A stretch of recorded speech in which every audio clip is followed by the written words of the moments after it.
Okay students, हमारा chapter number 15 तकरीबन ख़त्म हो चुका। एक्सरसाइज के शॉर्ट भी हमने लास्ट कर लिए थे। नेक्स्ट हमारा जो है जी सॉल्व एग्जांपल्स। इस चैप्टर के अंदर के जो न्यूमेरिकल्स हैं वो सारे के सारे। तो पहला numerical example number 1। So chapter number 15 के एग्जांपल न्यूमेरिकल्स हैं जी आज। Chapter number 15 example numericals. So first numerical है जी हमारा न्यूमेरिकल नंबर 1।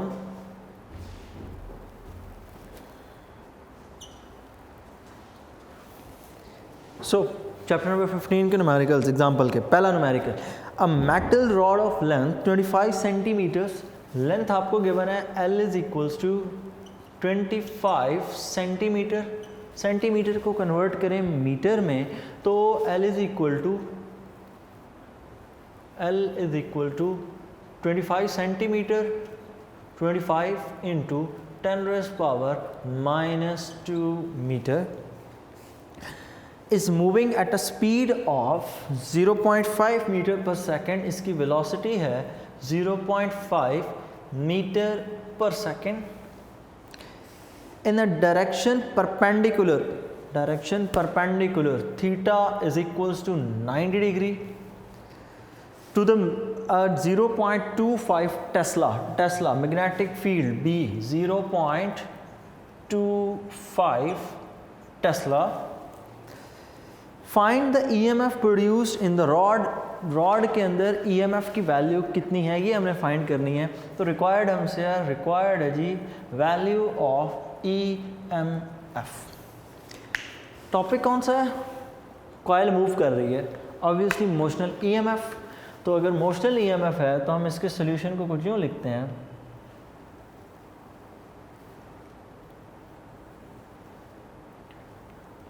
फॉर्मूला इसके लिए यूज़ हो जाएगा मोशनल EMF का E is equal to minus VBL sine of angle theta. पूरा चैप्टर पढ़ने के बाद आप जानते हैं ये माइनस साइन सिर्फ किस चीज़ का है, ये लेंज़ेस लॉ का है कि जिस वजह से EMF इंड्यूस होगी उस वजह की मुखालफत होगी। सो मैं उस माइनस साइन को नहीं लिख रहा बिकॉज वो सिर्फ एंगल को डायरेक्शन को स्पेसिफाई करता है। So there is no need in order to find the magnitude because EMF scalar quantity में डील होती है। Velocity 0.5, magnetic field intensity 0.25, okay.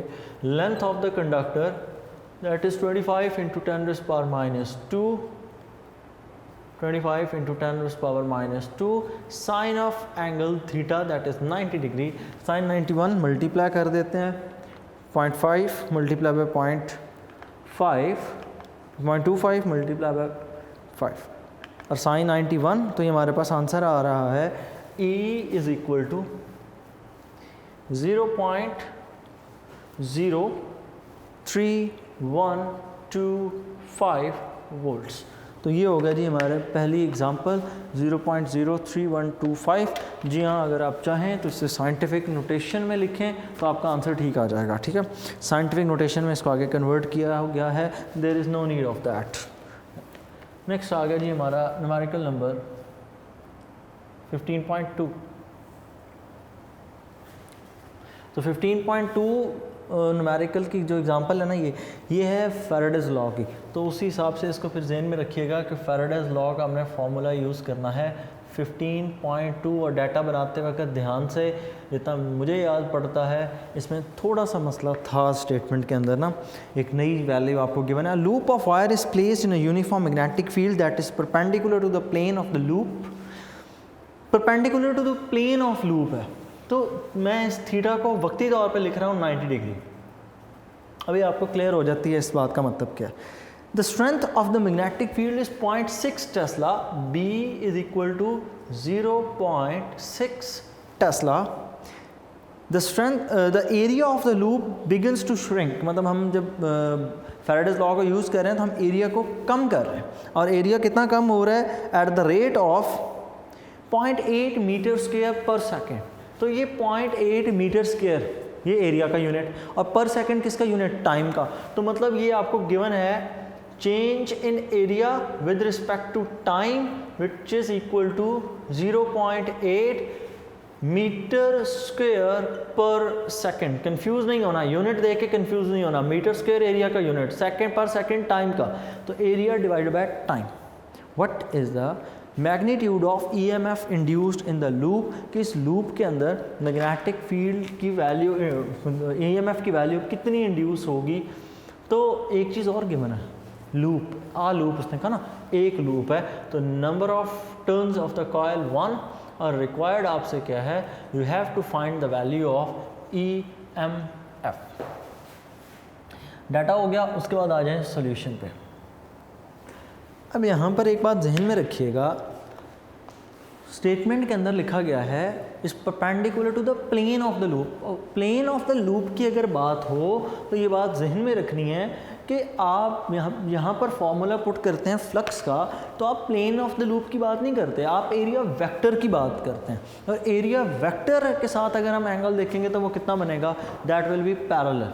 कहने का मतलब ये है कि आप उनके पास सिचुएशन यूँ है कि ये थी वो कॉयल, इस कॉयल को आपने मैग्नेटिक फील्ड में रखा। कॉयल को जब आप मैग्नेटिक फील्ड में रखते हैं तो आपने मैग्नेटिक फील्ड कैसे रखा, परपेंडिकुलर। कॉयल को मैग्नेटिक फील्ड बी के आपने क्या रखा, परपेंडिकुलर 90 पुट कर दिया। लेकिन एरिया वेक्टर का जो एंगल होगा वो किस डायरेक्शन में होगा, वो बी के साथ पैरेलल होगा। तो आप जो थीटा पुट करेंगे, आप थीटा कितना पुट करेंगे, आप थीटा 0 डिग्री पुट करेंगे, बिकॉज बी डॉट ए के अंदर जो हम एंगल पुट करते हैं वो एंगल एरिया और बी के दरमियान में नहीं है, that is the angle between the vector area and the B. ठीक है, तो वो आपस में पैरेलल होगा। सो सॉल्यूशन फॉर्मूला हम इसके लिए यूज़ करेंगे, EMF is equal to N delta phi over delta T. Faraday's law of electromagnetic induction, E is equal to N delta phi B dot delta A over delta T। Flux को हमने B dot A लिख दिया। Next E is equal to N B delta A over delta T cos of angle theta।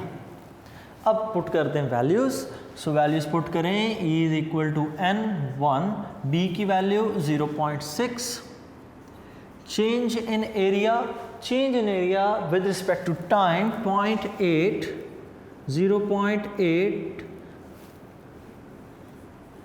cos of theta, cos of 0 degree, 8 6 are 48, 0.48, EMF is equal to 0.48 volts. तो ये हो गया जी हमारा second example, 0.48 volts. So next हम move कर रहे हैं जी अपने एग्जांपल नंबर 3 पे।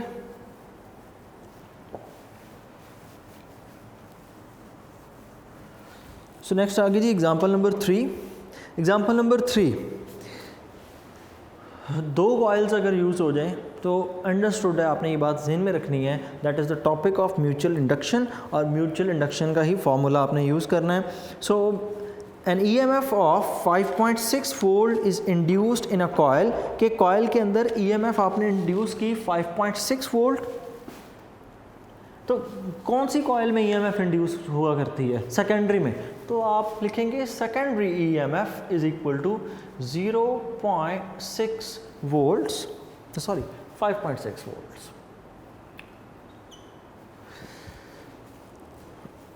In a nearby coil is decreased from, while the current in a nearby coil is decreased from 100 to 20 ampere. मतलब आप एक कॉइल के अंदर करंट चेंज कर रहे हैं, दूसरी कॉइल में EMF इंड्यूस हो रही है, और करंट आप कितना चेंज कर रहे हैं, आप चेंज करंट कर रहे हैं from 100 to 20।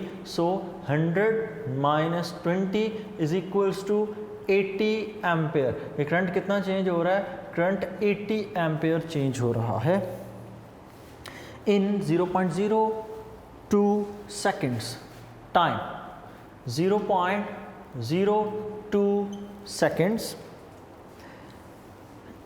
What is the mutual inductance required है, mutual inductance m is equal to question mark. Second, if the secondary has 200 number of turns and s number of turns of the secondary coil 200, find the change in the flux during this interval। तो आपने find करके बताना है change in flux in the secondary coil कितना होगा। अब जब हम प्राइमरी कॉइल के अंदर ईएमएफ की वैल्यू फाइंड करेंगे तो प्राइमरी कॉइल में ईएमएफ की वैल्यू फाइंड करते तक हम लिखेंगे formula EMF in the secondary coil is equal to, हमने एम के लिए फॉर्मूला फाइंड करना है तो इसके लिए वैल्यू होगी एम डेल्टा आई पी, क्योंकि ये प्राइमरी कॉइल के अंदर चेंज इन करंट होता है। अंडरस्टूड है, वो ना भी लिखें तो अंडरस्टूड है क्योंकि आपने करंट प्राइमरी कॉइल का चेंज करना होता है ओवर डेल्टा टी। सो यहाँ पर अगर m के लिए फॉर्मूला लिखें क्रॉस मल्टीप्लिकेशन करके तो m के लिए ये फॉर्मूला होगा m is equal to E S delta T over I P. Values put करें, ई एस की जगह पुट हो जाएगा 5.6, डेल्टा टी की जगह या change in time interval T that is 0.02 over current 80। और करंट भी यहाँ पर कौन सा चेंज इन करंट की हम बात करते हैं कि जितना करंट चेंज हो रहा हो m is equal to, m के लिए हमारे पास आंसर हो जाएगा m is equal to 5.6 multiply by 0.02 divided by 80। So हमारे पास आंसर आता है m के लिए 1.4 10⁻³ और यूनिट इसका यूज़ होगा 100। नेक्स्ट हमने फाइंड करना है flux. Flux, change in flux find करने के लिए हम यूज़ कर लेते हैं Faraday's law. Faraday's law state क्या करता है, फैराडेज लॉ स्टेट करता है Faraday's law is equal to EMF induced in the secondary coil is equal to NS delta phi S over delta T। Delta phi S के लिए अगर मैं value find करूं तो डेल्टा फाई एस के लिए वैल्यू होगी delta phi S is equal to E S into delta T over N S. Delta phi S is equal to values put करें ई एस की वैल्यू है 5.6 multiply by delta T value है 0.02, number of turns of the secondary coil ये हैं 2। अगर values put करने के बाद हम इसको सॉल्व करें तो हमारे पास आंसर हो जाता है 5.6 मल्टीप्लाई बाय 0.02 डिवाइडेड बाय 200। तो ये आंसर हमारे पास आता है जी 5.6 10⁻⁴। Delta phi S is equal to 5.6 10⁻⁴ और फ्लक्स का यूनिट वेबर। ठीक हो गया, फ्लक्स का यूनिट होता है वेबर। तो ये हो गया हमारे दोनों आंसर, 5.6 10⁻⁴ और दूसरा 1.4 10⁻³ न्यूमेरिकल नंबर आ गया हमारे पास, numerical number 15.4। So 15.4 the current in a coil of 1000 turns. तो आपके पास एक कॉइल है जिसके नंबर ऑफ टर्न्स कितने हैं जी 1000। सेल्फ इंडक्शन का न्यूमेरिकल है तो सिर्फ n लिख रहा हूँ मैं, number of turns 1000 is change from 5 ampere to 0। तो चेंज इन करंट 5 एम्पेयर से 0 का हुआ है तो आप लिखेंगे 5 minus 0 is equals to 5 ampere in 0.2 seconds time. और डेल्टा टी इसको हम चूँकि लिखते हैं फॉर्मूले में तो मैं डेल्टा टी से लिख रहा हूँ 0.2 seconds. If an average EMF of 50 volt, EMF जो इंड्यूस्ड हुई है that is 50 volt, in this interval what is the self inductance? L is equal to question mark self inductance कितनी होगी? What is the flux through each turn of the coil? कि हर एक turn में से flux कितना होगा? Flux is equal to question mark turn of the coil when the current of 6 ampere is flowing through it. I is equal to 6 आपको उसकी value given है. सो और इसका यूनिट एम्पेयर. न्यूमेरिकल के अंदर क्या है, एक तो हमने वैल्यू फाइंड करनी है सेल्फ इंडक्शन की. सेल्फ इंडक्शन के लिए हम फार्मूला यूज़ करेंगे. हमने फार्मूला पढ़ा था सेल्फ इंडक्शन के का, जिस फार्मूले में सेल्फ इंडक्शन यूज़ हो रही थी E is equal to L delta I over delta T. यहाँ से सेल्फ इंडक्शन के लिए इसको अलग करें तो L is equal to E into delta T over current I. Values replace करें. L is equal to E M F 50 time 0.2 divided by change in current, और चेंज इन करंट के लिए वैल्यू है 5 10 10 2, और सेल्फ इंडक्शन के लिए value आ जाएगी self inductance के लिए 200. दूसरे में आपने फाइंड करना है फ्लक्स. तो फ्लक्स के लिए हमने फार्मूला पढ़ा था flux is equal to N phi is equals to L I, और आपने फ्लक्स के लिए लिखना है तो flux is equals to L I over N. Values replace कर दें सारी की सारी, और अगर हम वैल्यूज़ रिप्लेस करें तो phi is equals to L self inductance 50 no sorry L की वैल्यू हमने निकाली 2, current I 6 over number of turns total कितने थे 1000. 6 2 12 हो जाएगा डिवाइडेड बाय 1000 0.012 वेबर. ये होगी फ्लक्स की वैल्यू हर एक टर्म में से अलग अलग. नेक्स्ट आप चाहें तो इसको साइंटिफिक नोटेशन में लिख सकते हैं जिस तरह बुक में आंसर है. नेक्स्ट आगे जी हमारा एग्जांपल नंबर 5. एग्जांपल नंबर 5 है जी, अ सोलेनॉइड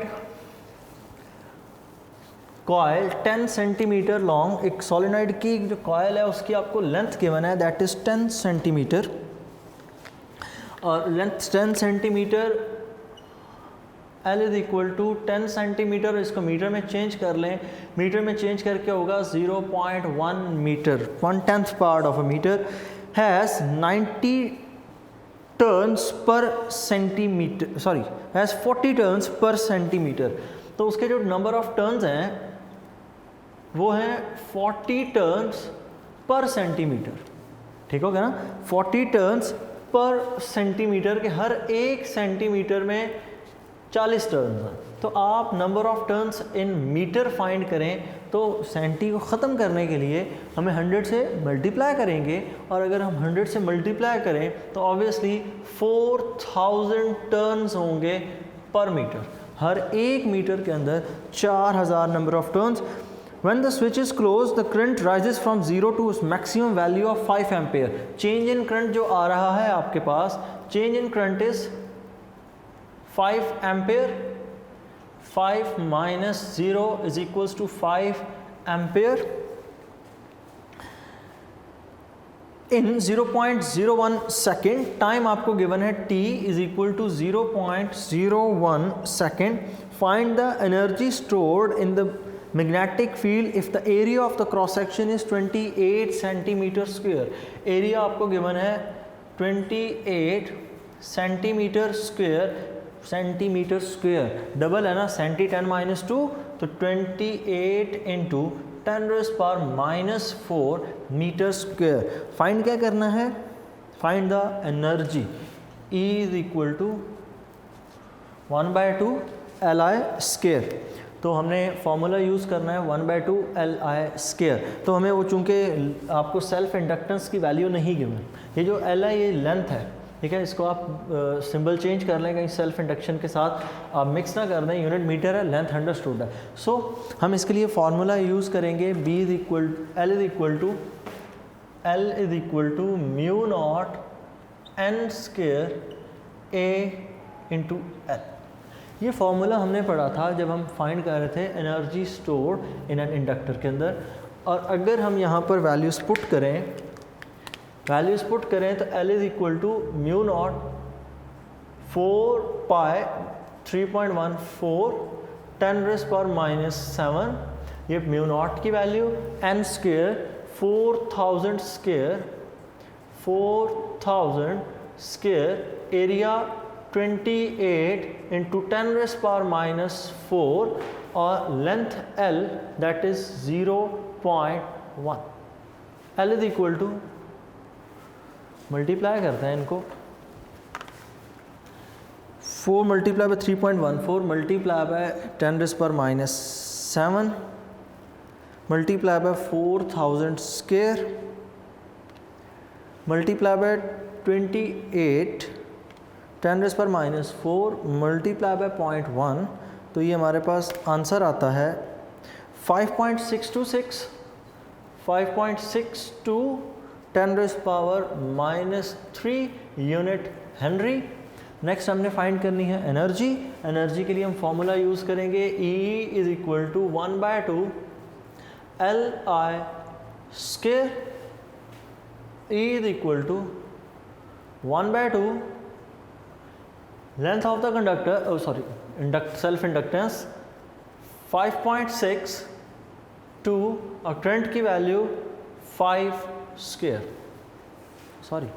5.6 टू 10⁻³ और करंट की value 5 square multiply by 5 square divided by 2, तो ये हमारे पास आंसर आता है energy that will be stored in it will be equal to 0.70 joules.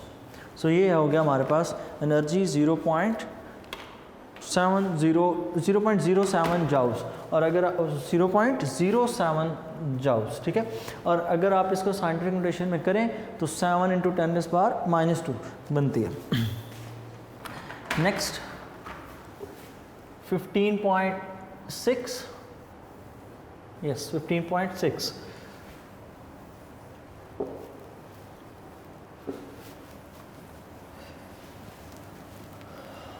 फॉर्मूले याद होंगे तो न्यूमेरिकल्स को सॉल्व करना आसान होगा, otherwise it will B quite tough for you. N alternating current generator, AC generator के लिए फार्मूला, तो उसके लिए हमने फार्मूला पढ़ा था एसी जनरेटर के केस में, E is equal to -NWAB sine of angle theta. So an AC generator operating at 50 hertz, F is equal to 50 hertz, F frequency 50 hertz, has a coil of 200 turns, number of turns 200. The coil has an area of 120 centimeter square, A is equal to 120 centimeter square, area is equal to 120 10⁻⁴ meter square, senti square हो जाएगा ना 10⁻² का। What should be the magnetic field in which the coil rotates? Required आपसे है the value of magnetic field B is equal to question mark which the coil rotates in order to produce an EMF of maximum value of 240 volts, maximum E naught 240 volt. तो हमने इस फॉर्मूले में value find करनी है, value of magnetic field B की value. तो हमने फॉर्मूला पढ़ा था इसके लिए E नॉट के लिए हमने फॉर्मूला पढ़ा था E naught is equal to N omega A B। B के लिए अगर हम यहाँ से फॉर्मूला लिखें तो B is equal to N omega A divide EMF over N omega A, और ये E naught for maximum EMF।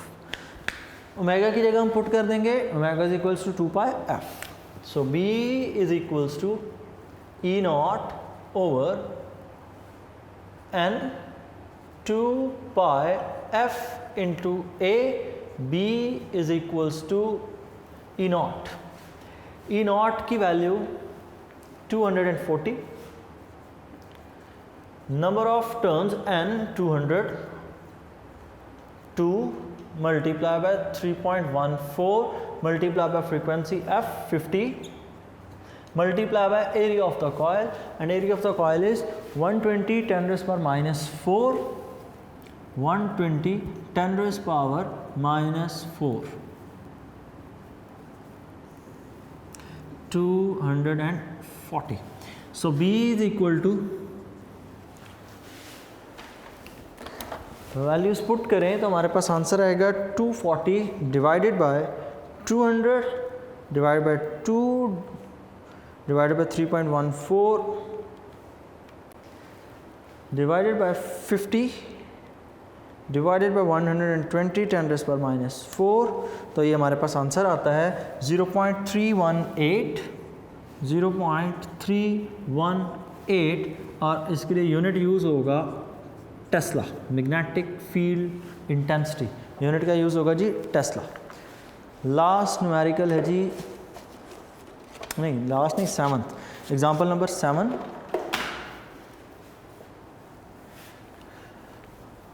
Example number 7 DC motor पे है, और डीसी मोटर में हमने जो इफ़ेक्ट पढ़ा था that was back EMF effect, उसी बैक ईएमएफ इफ़ेक्ट के ऊपर ही न्यूमेरिकल है। ध्यान से सॉल्व कीजिएगा, साइन कन्वेंशंस बड़े ही ज़रूरी हैं इसमें। A permanent magnet of magnet DC motor is run by a battery of 24 volts। Example number 7 voltage आपको गिवन है 24 volts, V is equal to 24 volts। The coil of motor has a resistance of 2 ohm। जो coil की motor है इसकी resistance है 2 ohm। It develops a back EMF of 22.5 volts। इसमें जो back EMF है that is 22.5 volts। When driving with the normal speed E1, जब उसको आप नॉर्मल स्पीड की बात कर रहे हैं, इसका मतलब आगे ईएमएफ की दूसरी वैल्यू आने वाली है।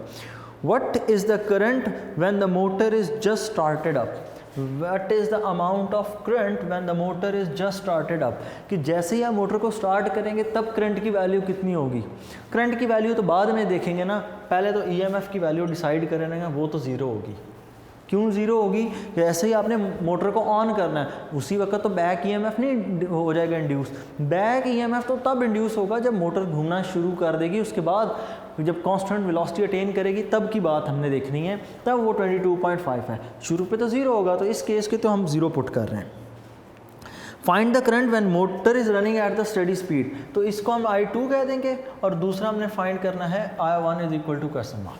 हमने एक दफ़ा I1 के लिए करना है, एक दफ़ा I2, तो सिचुएशन सिमिलर कर लें I1 और I2।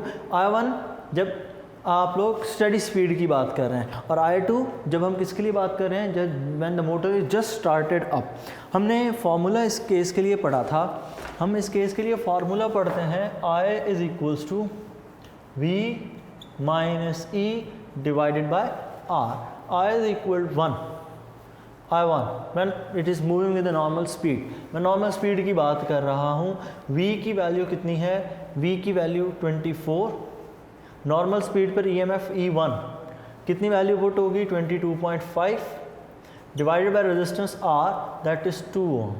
I1 will be equal to 24 minus 22.5 1.5 divided by 2, minus करें डिवाइड करें 0.75 एम्पेयर, ये I1 की वैल्यू। I2 के केस में सेम यही formula V minus E2 divided by R। I2, और जब मोटर अभी स्टार्ट ही हुई है तो आपने EMF को तो पुट करना है 0, V की जगह 2, E2 की जगह आपने पुट करना है 0 divide by resistance R that is 2, और 2 को ऊपर कैंसिल कर दें 12, तो I2 इज इक्वल्स टू 12 एम्पेयर। इजी न्यूमेरिकल है, सिर्फ ट्रिक है छोटा सा, वो ध्यान में रखना है कि जब कॉइल जस्ट स्टार्ट हुई है तब आपने यहाँ पर EMF 0 पुट करनी है, जब स्टडी स्पीड पे है तब तो वैल्यू आपको गिवन है, आपने वही पुट करनी होती है। सो फाइनली लास्ट न्यूमेरिकल, और लास्ट न्यूमेरिकल है जी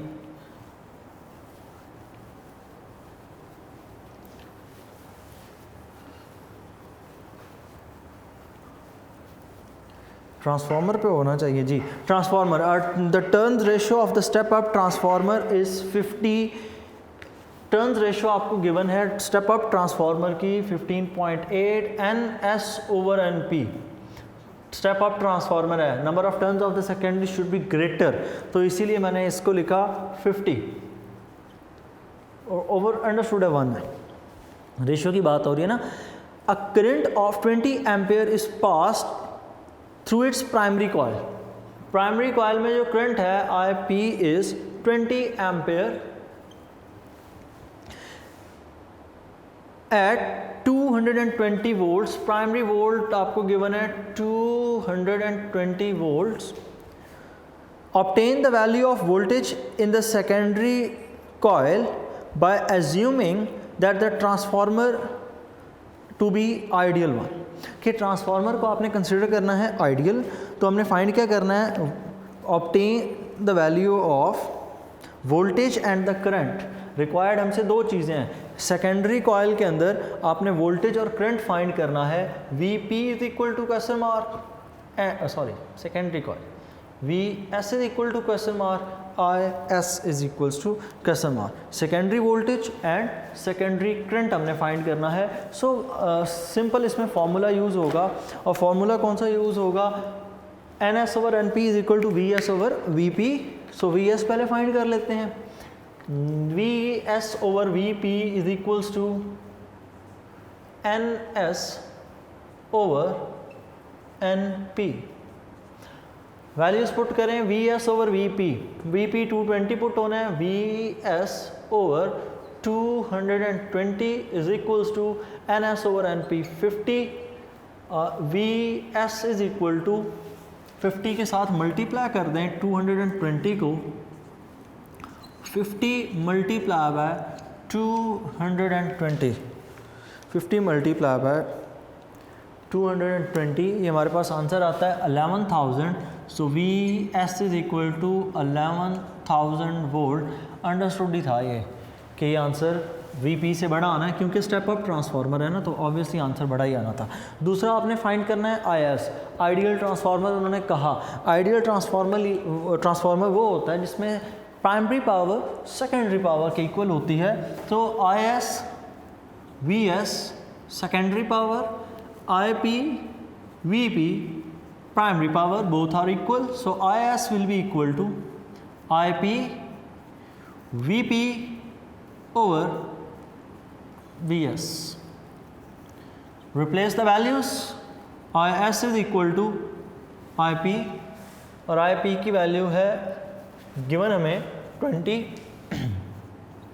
VP प्राइमरी वोल्टेज 220, करंट की वैल्यू बहुत कम आनी चाहिए। स्टेप अप ट्रांसफार्मर के अंदर करंट की वैल्यू कम हो जाती है। 11,000 IS इज इक्वल टू